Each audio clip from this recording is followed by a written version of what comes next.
Alors d'abord, à 13 jours, je dirais, des élections, je dirais à un électeur qui n'a pas lu notre programme, lisez notre programme. Et lorsque vous avez vu et lu notre programme, à ce moment-là, décidez. Mais tenez compte du fait que dans notre programme, il y a quand même des éléments importants. Nous proposons, par la question des zones franches, d'amener 1000 emplois. Lorsque nous disons 1000 emplois, nous parlons de 1000 emplois privés. Parce qu'effectivement, il a été amené 180 emplois sur la dernière mandature. Ce sont des emplois publics, donc on les paie avec nos impôts. Donc ce n'est pas vraiment des emplois, je veux dire. Nous parlons d'emplois privés financés par le privé, d'une part. Nous proposons un allègement du coût de vivre et de travail à Bergerac, diminution d'impôts. Nous allons donc renégocier, essayer de renégocier avec la SAGS. Alors, ce que je dis renégocier avec la SAGS, ça n'est pas de l'utopie, ça n'est pas du dream, c'est pas du rêve.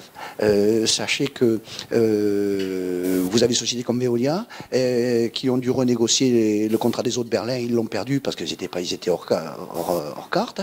Vous avez Veolia qui a perdu le marché des eaux à Paris, tout ça c'est des PPP, hein, des marchés public et privé. Donc, c'est pas d'utopie, tout est négocié. À partir du moment où quelqu'un fait une erreur sur le contrat et ne respecte pas son contrat, on peut le négocier. Donc, je pense que nous avons de bonnes chances. Donc, l'allègement du coût de vivre et de travailler à Bergerac. Si l'on baisse les parkings, ça coûte moins cher de venir travailler lorsqu'on gare sa voiture. Ou on ne se gare pas à 5 km pour garer sa voiture. D'une part. La diminution des impôts, puisque, bon, il faut savoir que depuis 2008, nous avons pris 10%. Depuis 2008, nous avons pris 10% sur au niveau des impôts locaux, ce qui est quand même énorme. La dette a augmenté, mais nous proposons de la baisser, de la faire baisser. Et pour ces exemples-là, je tiens quand même à dire que les 3 villes qui étaient données, que le Front National a géré, Orange et les 2 autres, médiatiquement ont été absolument, je dirais, détruites au niveau de l'image.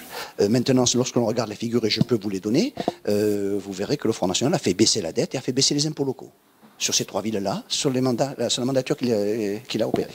Donc, ça n'est pas d'utopie non plus. Lorsque nous disons nous ferons baisser les impôts sur Bergerac, nous ferons baisser les impôts sur Bergerac. Maintenant, nous proposons l'amélioration des conditions et l'amélioration des conditions de vie à travers le projet que nous proposons. Donc, lorsque vous aurez lu notre projet, vous verrez qu'il y a du concret et que nous tendons à proposer aux gens une amélioration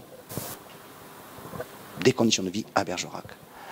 C'est quand même une bonne chose de savoir en se réveillant que les impôts ne vont pas augmenter cette année, mais qu'au contraire, ils vont diminuer.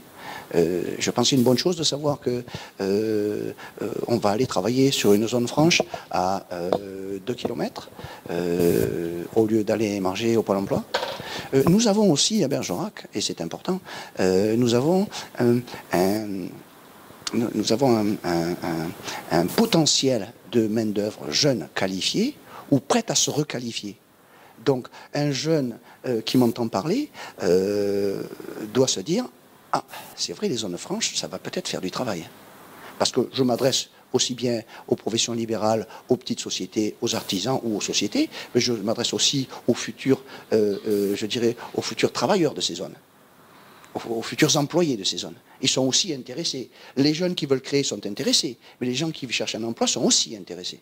Donc, nous pensons, et nous pensons que la création de zones franches est quelque chose qui aurait dû être fait.